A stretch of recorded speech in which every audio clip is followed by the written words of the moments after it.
Hey there, everybody. Pete Pardo here from Comic Book Users. Welcome to another episode of Inside the Cover.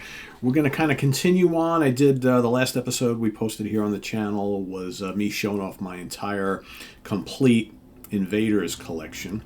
So I promised that we would do at least a few Inside the Cover episodes so you can see that Frank Robbins artwork in full detail, right?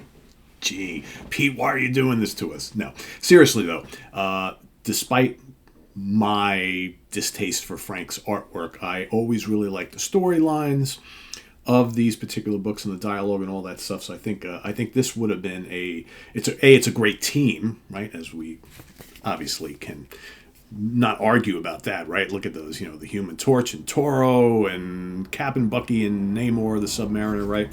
Battling it out against the Nazis in World War II, right? So that's, it's a great team. Great stories. I think this could have been one of the all-time great comics and great teams.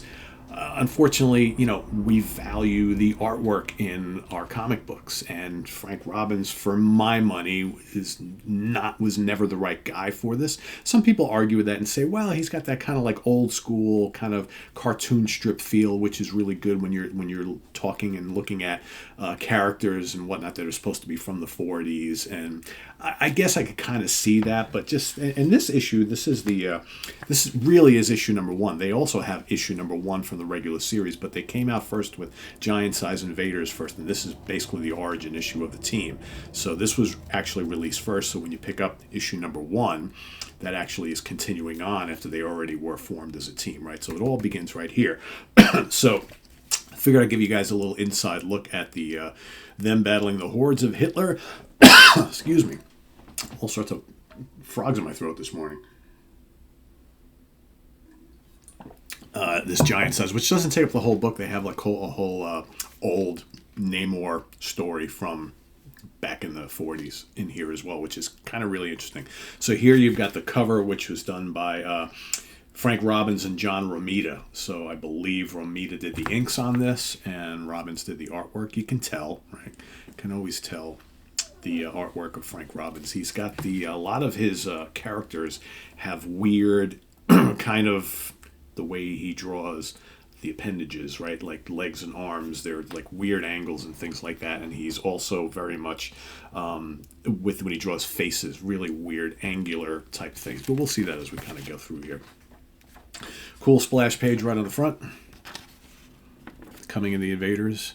Roy Thomas, writer, editor, Frank Robbins, artist, Vince Coletta, inker, with special thanks to John Romita. I think John Romita, in addition to working on the cover, I believe he also worked with him on this opening splash page. I don't know if he did much else in the book, but I will say that the artwork in this, maybe it's just and Vince Coletta takes a lot of crap from people too, but I think that sometimes, especially in this issue, he and Robin seem to work pretty well together. I don't find the artwork that terrible in this particular issue.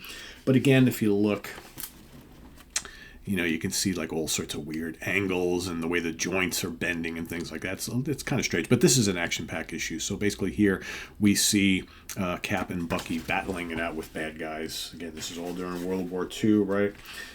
So here they get interrupted by the FBI. The FBI want them to check out some stuff, right? So they see the weird facial expressions and things like that.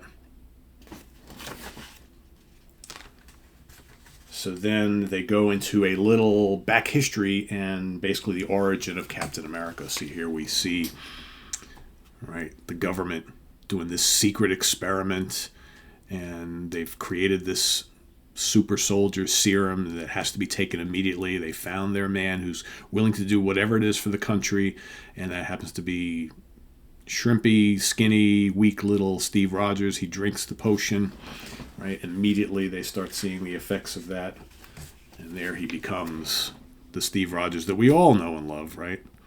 The super soldier. But as that's happening, we got the enemy, German, infiltrates the laboratory and of course shoots the doctor that created the serum for Steve. Steve then jumps into action. It's like, well, now that I have these new powers and whatnot, I'm going to take care of the bad guy. And he basically goes and pulverizes the German assassin there, right? So here, back to the present, the FBI is telling that basically one of the two doctors that he worked with when he became Captain America is ill in the hospital. So he and Bucky go with the FBI folks to the hospital to speak to Dr. Anderson, right, who's not doing too well. And of course, you see this is part 2, enter the Human Torch. So the Human Torch is going to enter the story then. So then we go. So by this point, I think Cap has been Captain America for about a year. I think that's kind of what we're looking at here. So again, backstory with Hitler and what's going on over on the German side. And we show that the Germans are creating their own kind of like Superman, and that is Master Man. So they've got him in like a water solution, and they've been pumping him full of all sorts of chemicals and things, experimenting on him. And he's got now this, whoever he was previously now has all these big powers and whatnot. So Master Man has been created by the German forces, the German scientists. Of course, Adolf Hitler is all sorts of happy about that. But of course, Master Man, I think, has a lot of ideas of his own. He wants to be the boss, and he's not too keen on taking orders. But pretty cool villain here, as we'll see going forward. And then all of a sudden you see Human Torch and Toro, who are also, of course, the Human Torch and Toro androids, right? This is the original Human Torch, not Johnny Storm, and they are out searching for bad guys. They get a tip that something's going on here where this is happening, and they tangle with Master Man, and they get a little bit more than what they expected. So they get kind of pulverized by Master Man, and who then escapes his handlers, right, or his superiors say, we've got to get out of here, right? So we've got other stuff to do. So then we find that the Human Torch and Toro, they go to take actually one of the people who were hurt in this melee to the hospital, and there they find Captain America and Bucky and everything else that's going on. So they start talking to those two. So now you have the foursome that are going to work together to go find Master Man. So again, as you can see, the artwork in this particular issue is not terrible, right? It's not great, but it's not terrible. And as you can see here, Master Man, of course, very, very full of himself. And so they get to work there, because of course the plan is that they're going to go overtake the Americans and the Brits. And then all of a sudden we notice that Submariner, Namor, is actually working with the Brits. He's in disguise. He was on the submarine that Master Man just attacked. So then the two of them go at it. They fight underwater, above water, all right? Pretty even keel battle, but every time that they fight for a long period of time above the water, Master Man kind of seems to be gaining the upper edge. And then, of course, you see down below the other foursome show up. They join the fray. And here, this is cool. I like when they do this. Here is a whole page-long essay on the Invaders and why they put together this team, and this is written by Roy Thomas. Very good, a little additional insight into the creation of the team. So here the battle begins, right? So here you got Cap and everybody joining forces to battle this Master Man guy. All right, the German U-boat the submarine goes to shoot some torpedoes. Submariner goes to revert those, which he does. He turns them, he deflects them and turns them around. They actually hit the German sub, right? Then we see Master Man, right? They're chasing after him, and his powers, apparently whatever chemicals they gave him are only sort of temporary. So here all his powers are doing the only way he's turning back into the kind of little wimpy guy that he was originally, kind of like Steve Rogers. And then basically the battle is over. And of course, but Cap and Bucky have to go in and give the final touches, right? Especially Bucky being the last one. Pulverizes him. They kind of hand him over to the authorities.